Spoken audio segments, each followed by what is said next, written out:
എല്ലാവർക്കും നമസ്കാരം. ഞാൻ ഡോക്ടർ മിഥുൻ. ഇന്നൊരു ഡിഫറെൻറ്റ് ടോപ്പിക്കുമായിട്ടാണ്, ഒരു ഡിഫറെൻറ്റ് കൺസെപ്റ്റുമായിട്ടാണ് ഞാൻ നിങ്ങളുടെ മുമ്പിൽ എത്തിയിരിക്കുന്നത്. നമുക്ക് എല്ലാവർക്കും അറിയാം, മോഹൻലാലിൻ്റെ ഒരു റീസെൻറ്റ് മൂവിയാണ്, ഹിറ്റായിട്ടുള്ള മൂവിയാണ് ഹൃദയപൂർവ്വം എന്ന സിനിമ. വൺ ടൈം വാച്ചബിൾ, അത്യാവശ്യം കണ്ടിരിക്കാൻ പറ്റുന്ന ഒരു നല്ല മൂവി തന്നെയായിരുന്നു. അപ്പോൾ ഈ മൂവിയിൽ വരുന്ന മെഡിക്കൽ സ്റ്റുപ്പിഡിറ്റീസ് എന്തൊക്കെയാണെന്നാണ് ഞാൻ പറഞ്ഞു വരുന്നത്. ഈ വീഡിയോ കൊണ്ട് ഞാൻ ആരെയും ഹാം ചെയ്യാനോ ഒന്നും ഉദ്ദേശിക്കുന്നില്ല. മെഡിക്കൽ പോയിന്റ് ഓഫ് വ്യൂ നോക്കാൻ നേരത്ത് സിനിമയിലുണ്ടായിരുന്ന സ്റ്റുപ്പിഡിറ്റീസ് എന്തൊക്കെയാണെന്നാണ് ഞാൻ വിളിച്ചിട്ട് കൊണ്ടുവരുന്നത്. അത്രമാത്രം. ഹൃദയം മാറ്റിവെക്കൽ, ഹാർട്ട് ട്രാൻസ്പ്ലാന്റ് എന്ന് പറയുന്നത് വളരെ ബുദ്ധിമുട്ടുള്ള, വളരെ മേജറായിട്ടുള്ള ഒരു പ്രൊസീജിയറാണ്. ആ പ്രൊസീജിയറിന് ശേഷം രോഗി വളരെയധികം കാലം മുൻകരുതലോടുകൂടി തന്നെ ഐസൊലേഷനിൽ താമസിക്കേണ്ടത് വളരെ ഇമ്പോർട്ടൻ്റ് ആയിട്ടുള്ള കാര്യമാണ്. പക്ഷേ ഹൃദയപൂർവ്വം എന്ന സിനിമയിൽ ഇതിനെല്ലാം പുല്ലുവില നൽകിക്കൊണ്ടാണ് അവർ ഒരു അവതരണം നടത്തിയിരിക്കുന്നത്. ട്രാൻസ്പ്ലാന്റ് കഴിഞ്ഞ രോഗിയെ കാണാൻ വരുന്ന ഡോക്ടർക്ക് മാസ്ക് ഇല്ല, നേഴ്സിന് മാസ്ക് ഇല്ല, PPE ഇല്ല, ഗ്ലൗസ് ഇല്ല. ട്രാൻസ്പ്ലാന്റ് കഴിഞ്ഞ ഒരു രോഗി ഫ്ലൈറ്റ് യാത്ര നടത്തുന്നു, ഡാൻസിന് വെഡ്ഡിങ് ഫംഗ്ഷന് ഡാൻസ് കളിക്കുന്നു. ഇതൊക്കെ സ്റ്റുപ്പിഡിറ്റി എന്നല്ലാതെ വേറൊന്നും പറയാനില്ല. അപ്പോൾ എന്തൊക്കെയാണ് മെഡിക്കൽ സ്റ്റുപ്പിഡിറ്റീസ്? ഈ സിനിമയിൽ ഉടനീളം നമ്മൾ കണ്ടുവരുന്ന മെഡിക്കൽ സ്റ്റുപ്പിഡിറ്റീസ് എന്തൊക്കെയാണെന്ന് നമുക്ക് ഒന്ന് നോക്കാം. ആദ്യം തന്നെ, ഹൃദയം മാറ്റിവെക്കൽ ശസ്ത്രക്രിയ കഴിഞ്ഞ ഒരു രോഗിയെ കാണാൻ വരുന്ന ഡോക്ടറും നേഴ്സിനും അവർക്ക് മാസ്ക് ഇല്ല, ഗ്ലൗസ് ഇല്ല, PPE ഇല്ല. വളരെ നോർമലായിട്ട് സാധാരണ പനിയായിട്ട് വന്ന രോഗിയെ കാണാൻ വരുന്ന ലാഘവത്തോടു കൂടിയാണ് ഡോക്ടറും നേഴ്സും ഹാർട്ട് ട്രാൻസ്പ്ലാന്റ് കഴിഞ്ഞ മോഹൻലാലിനെ കാണാനായിട്ട് വരുന്നത്. ഈ സമയം എന്ന് പറയുന്നത്, ശസ്ത്രക്രിയ കഴിഞ്ഞുള്ള ഈ സമയം എന്ന് പറയുന്നത് വളരെ ഇമ്പോർട്ടൻ്റ് ആയിട്ടുള്ള ടൈമാണ്. രോഗി ഹൈ ഡോസ് ഇമ്മ്യൂണോ സപ്രസൻസിലായിരിക്കും. അപ്പോൾ ഇമ്മ്യൂണിറ്റി എന്ന് പറയുന്നത് 0 ആയിരിക്കും ആളുടെ. ഒരു ചെറിയ ഇൻഫെക്ഷൻ, ഒരു ചെറിയ ഫ്ലൂവോ ഇൻഫെക്ഷനോ വന്നു കഴിഞ്ഞാൽ മരണനിരക്ക് വളരെ കൂടിയ ഒരു സമയമാണ് ഇത്.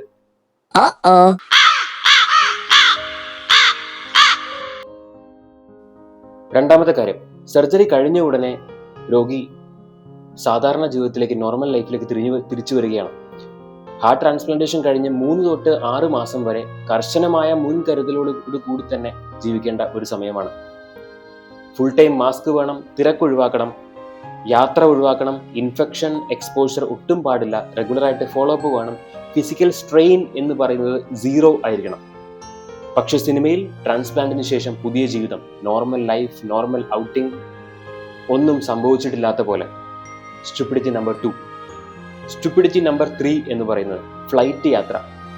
കല്യാണത്തിന് പങ്കെടുക്കാൻ പോകുന്ന ഹീറോ, ഹാർട്ട് ട്രാൻസ്പ്ലാന്റ് കഴിഞ്ഞ ഹീറോ, ഒരു മാസ്ക് പോലും ഇല്ലാതെ ഫ്ലൈറ്റിൽ ഇരിക്കുകയാണ്. ഫ്ലൈറ്റ് എന്ന് പറയുന്നത് ക്ലോസ്ഡ് എയർ സ്പേസ് ആണ്. എന്തെങ്കിലും ഒരു ഫ്ലൂവോ ചെറിയ ഇൻഫെക്ഷനോ വന്നു കഴിഞ്ഞിട്ടുണ്ടെങ്കിൽ നേരത്തെ ഞാൻ പറഞ്ഞ പോലെ മരണനിരക്ക് വളരെ കൂടുതലുള്ള ഒരു അവസ്ഥയാണ് ഉള്ളത്. ഇവിടെ ഹീറോ വളരെ ചില്ലായിട്ട്, മാസ്ക് പോലും ഇല്ലാണ്ട് ക്രൗഡഡ് ആയിട്ടുള്ള ഒരു ഫ്ലൈറ്റിൽ ചില്ല് ചെയ്ത് യാത്ര ചെയ്യുകയാണ്. Stupidity number 3. അടുത്ത കാര്യം, വെഡ്ഡിംഗ് ഫംഗ്ഷനിൽ പങ്കെടുക്കുന്ന ഹീറോ ഡാൻസ് കളിക്കുകയാണ്. ക്രൗഡഡ് ആയിട്ടുള്ള ആ ഫംഗ്ഷനിൽ എല്ലാം മറന്ന് ഡാൻസ് കളിക്കുന്ന ഹീറോയിനെയാണ് നമ്മൾ കാണുന്നത്. ട്രാൻസ്പ്ലാന്റ് കഴിഞ്ഞ ഒരു രോഗി മാസങ്ങളോളം ഐസൊലേഷനിൽ ഇരിക്കേണ്ടതാണ് എന്ന് ഞാൻ പറഞ്ഞു. ഇവിടെ ആൾക്ക് മാസ്ക് ഇല്ല, അത്രയും പേര് പങ്കെടുക്കുന്ന ഒരു ഫംഗ്ഷനിൽ ചില്ല് ചെയ്ത് ഡാൻസ് കളിക്കുന്നു. ഇൻഫെക്ഷന് വളരെയധികം ചാൻസ് ഉള്ള ഒരു സോണാണ്. കാരണം അയാളുടെ ഇമ്മ്യൂണിറ്റി 0 ആയിരിക്കും. അടുത്ത കാര്യം, സിനിമയിലെ ഫൈറ്റ് സീൻസ് ആണ്. ഇവിടെ വെഡ്ഡിംഗ് ഫംഗ്ഷനിൽ പങ്കെടുക്കുന്ന ഹീറോയ്ക്ക് നെഞ്ചിൽ ഒരു ചവിട്ട് കിട്ടുന്നുണ്ട്.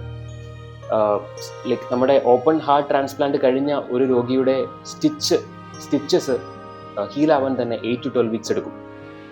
അപ്പോൾ പെട്ടെന്നൊരു നെഞ്ചിൽ ഒരു ഹിറ്റ് കിട്ടിയിട്ടുണ്ടെങ്കിൽ അത് നമ്മുടെ സ്റ്റെർണൽ ഫ്രാക്ചറിന് തന്നെ കാരണമാകാം. വൂണ്ട് വീണ്ടും പഴയതുപോലെയാകാം.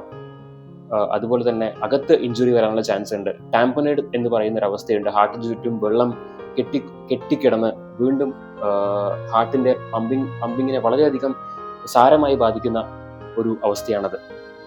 നമ്മൾ വച്ച ഗ്രാഫ്റ്റിന് തന്നെ, ഹാർട്ടിന് തന്നെ ഇഞ്ചുറി ഉണ്ടാക്കാവുന്ന ഒരു അവസ്ഥയും കൂടിയുണ്ട്.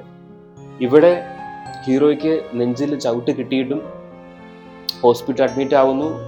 ലൈക്ക് 1-2 ദിവസം ഹോസ്പിറ്റൽ അഡ്മിറ്റ് ആയതിനു ശേഷം ആള് ഡിസ്ചാർജ് ആവുകയാണ്. അതിനുശേഷം മറ്റൊരു ഫൈറ്റ് സീനിൽ ഹീറോ തന്നെ ചവിട്ടിയ ആളെ തിരിച്ചടിക്കുന്ന ഒരു സീനാണ് നമ്മൾ കാണുന്നത്. Stupidity number 5. ഇതാണ് സിനിമയിലെ പീക്ക് സ്റ്റുപ്പിഡിറ്റി എന്ന് നമുക്ക് പറയാം. ഒരു സിനിമയ്ക്ക് ക്രിയേറ്റീവ് ഫ്രീഡം ഉണ്ടെന്ന് എനിക്ക് നന്നായിട്ട് അറിയാം. പക്ഷേ ഹാർട്ട് ട്രാൻസ്പ്ലാന്റ് പോലെയുള്ള വലിയ ഒരു മേജർ പ്രൊസീജിയർ കഴിഞ്ഞ ഒരു രോഗിയുടെ ലൈഫ് കാണിക്കുമ്പോൾ കുറച്ചും കൂടി റിയലിസ്റ്റിക് ആവുന്നത് നന്നായിരിക്കും. കംപ്ലീറ്റ് ആയിട്ട് ഇമ്മ്യൂണോ സപ്രസൻസിലായിരിക്കുന്ന അവർ ഒരുപാട് നാളത്തെ ഐസൊലേഷന് ശേഷമായിരിക്കും ഒന്ന് പുറത്തിറങ്ങുന്നത് തന്നെ. അതും കംപ്ലീറ്റ് ആയിട്ട് പ്രൊട്ടക്ഷനോട് കൂടി തന്നെയായിരിക്കും, മാസ്കും എല്ലാം ധരിച്ചിട്ട് തന്നെയായിരിക്കും അവർ പുറത്തിറങ്ങുന്നത്. So that's all. വീഡിയോ ഇഷ്ടമായെങ്കിൽ ലൈക്ക് ചെയ്യൂ, സബ്സ്ക്രൈബ് ചെയ്യൂ. ഇതുപോലുള്ള ഒരുപാട് മെഡിക്കൽ ബ്രേക്ക് ഡൗൺസ് കാണണമെങ്കിൽ വീഡിയോ സബ്സ്ക്രൈബ് ചെയ്യൂ. Thank you.